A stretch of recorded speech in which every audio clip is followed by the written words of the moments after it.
En el reencuentro de este espacio de análisis político con Eduardo Botinelli, el título de esta jornada es La disputa por Montevideo. ¿Ya empezó?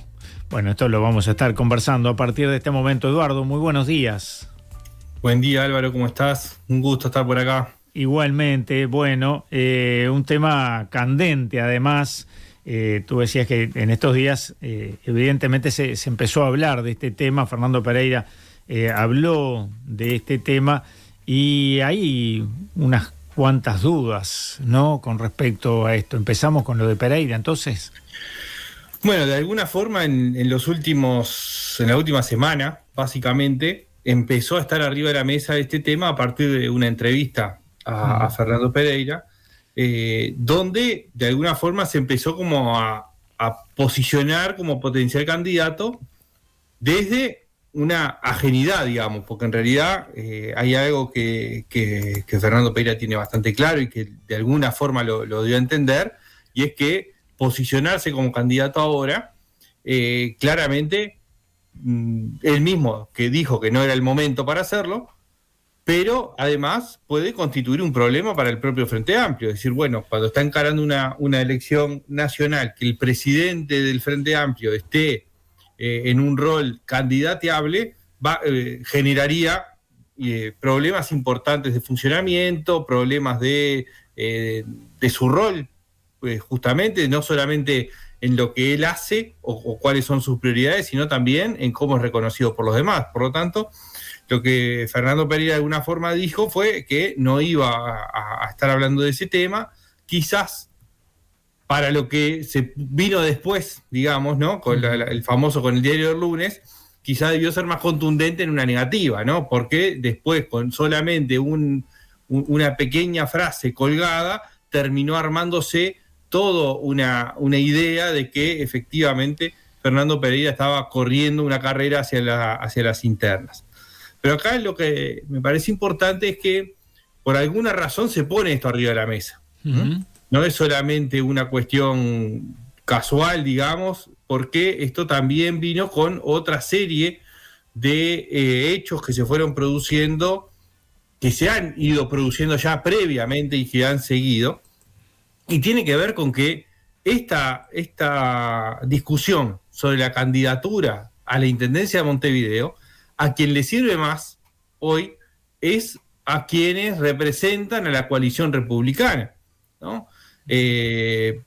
Fundamentalmente el Partido Nacional, por ser quien en principio es el partido más votado de la coalición, también en el caso de Montevideo, salvo que hubiese alguna sorpresa, faltando, digamos, casi 10 meses para esa instancia.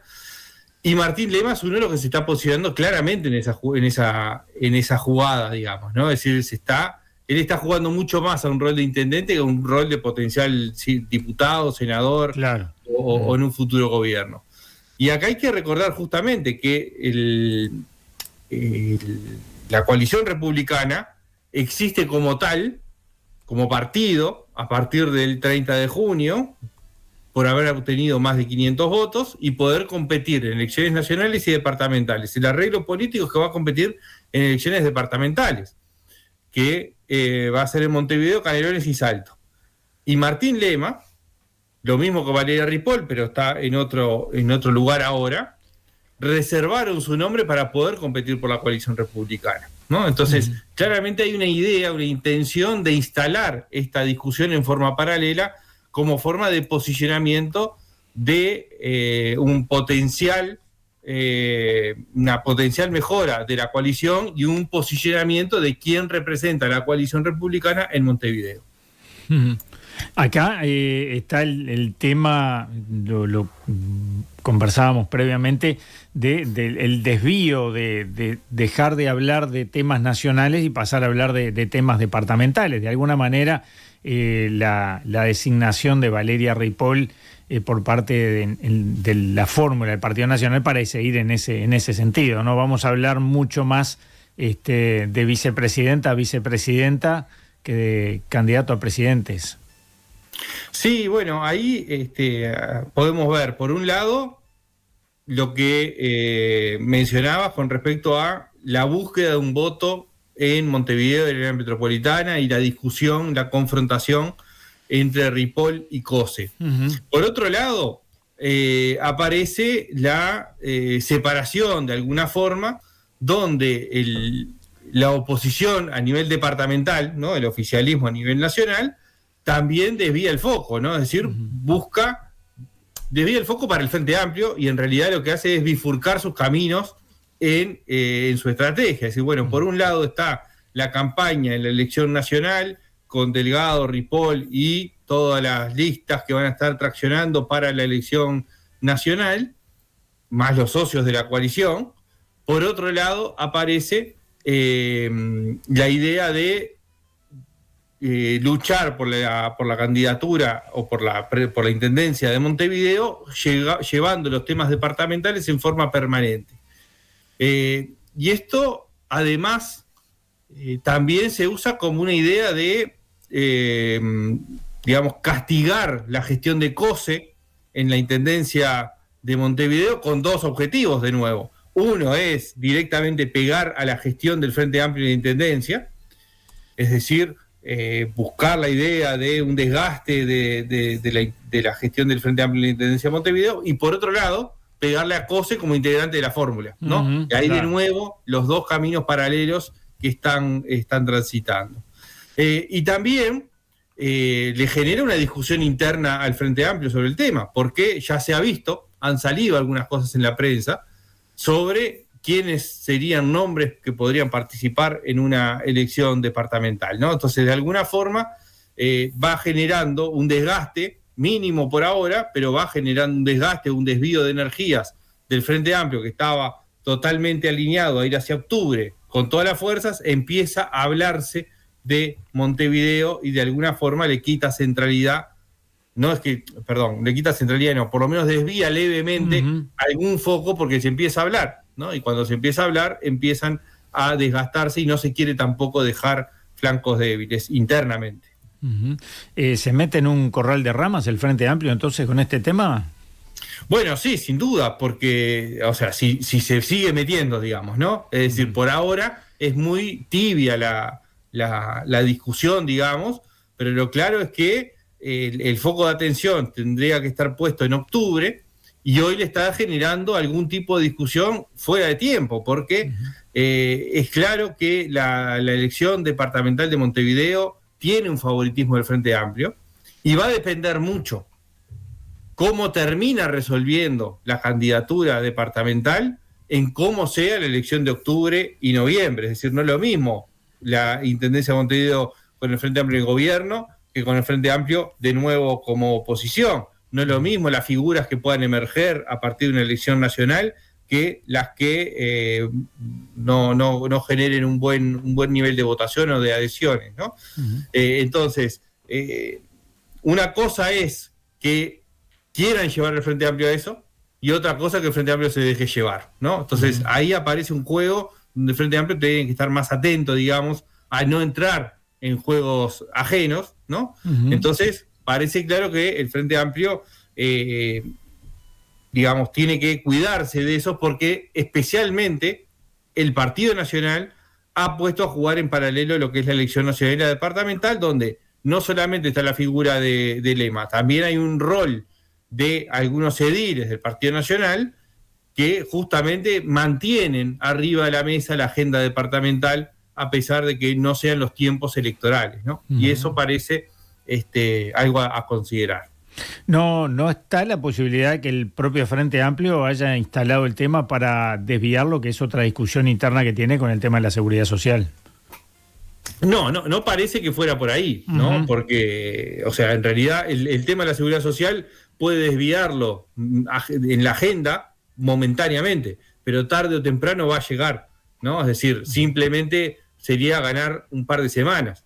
Y eso no parece que una jugada de este tipo, donde es poner nombres arriba de la mesa, generar discusiones, sea más beneficioso que dilatar 2 semanas o 3 o lo que fuera, una discusión que tarde o temprano se va a dar, porque el 27 de octubre se vota, ¿no? Entonces, parece más por otro lado, ¿no? Estamos hablando de temas departamentales. tendríamos que destinarle unas 2-3 horas, que no tenemos, así que le vamos a destinar unos minutos, si es posible, a lo que ha estado ocurriendo en Artigas, ¿no? Un tema que todavía parece que tiene bastante tela para cortar. Bueno, sin duda, el tema de Artigas, yo diría, primero que no es nuevo, ¿no? No es algo que haya salido de la nada y que explotó una bomba de la nada, claro. ¿no? Ya es algo que en la campaña pasada, en la elección departamental de 2020, ya estuvo muy presente ese tema, y aún así, volvió a estar justo antes de las elecciones internas, y en ese contexto, lo primero que se ve es que claramente la población de Artigas no castiga esas prácticas, no castigó esas prácticas a través del voto, ¿no? Porque justamente Caram en 2020 solamente su candidatura sacó el 55% del total de votos de Artigas y el Partido Nacional el 62%. Y ahora en las elecciones internas también tuvo casi las 7 de cada 10 votos del Partido Nacional en las internas, ¿no? Entonces, no parece que se haya sido castigado en Artigas. Tampoco Artigas es el único caso donde se dan este tipo de prácticas, ¿no? Es decir, de hecho, estuvo en discusión hace muy poco tiempo, justamente un día, 2 días antes de fallecer Adrián Peña, había estado en discusión un proyecto que él había presentado, que tenía que ver con los ingresos a las intendencias por concurso o sorteo, poniéndolo como una ley. Y incluso después hubo algún intento de hacer una iniciativa plebiscitaria al respecto. Es decir, no surge de la nada, ¿no? Esto es algo que está instalado hace mucho tiempo en muchos departamentos del interior y tiene que ver con el uso de los dineros públicos, ¿no? En el caso de Artigas está claramente estipulado que hubo clientelismo, que hubo nepotismo, que hubo un uso discrecional de los dineros públicos.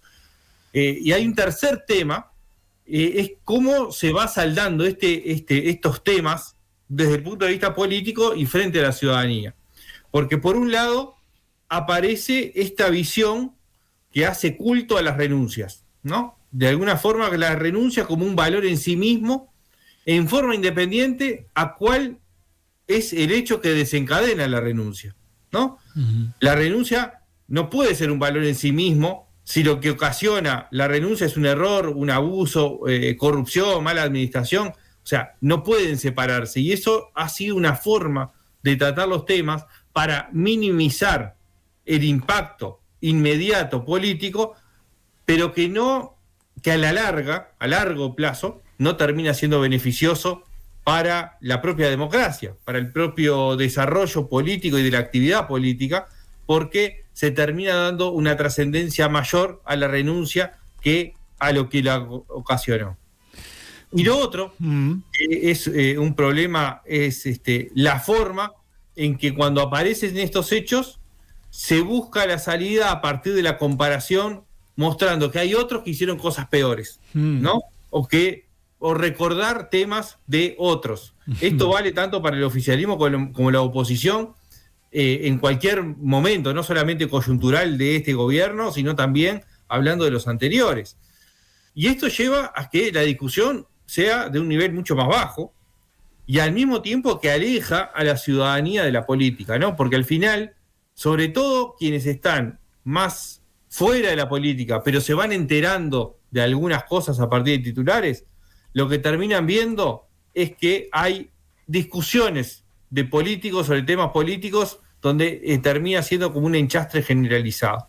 Creo que ahí hay un tema que hay que abordar más seriamente, más profundamente, sobre cuáles son los temas que se tienen que analizar, cómo analizarlos y cómo discutirlos, para que no sea solamente una cuestión de ganancias electorales, sino de cuidados de las instituciones. Eduardo, seguramente lo vamos a tener que seguir, porque además entre las cosas que se dicen es que a pesar de todo esto, la intención de voto en Artigas se mantiene bastante similar a lo que ya tú comentabas, así que bueno, eso será motivo seguramente de otro análisis. sin dudas hay que retomarlo a medida que avance esto y vayamos acercándonos a distintas instancias. Un gran abrazo, muchas gracias por esta nueva instancia aquí en Info 24. Nos reencontramos prontito.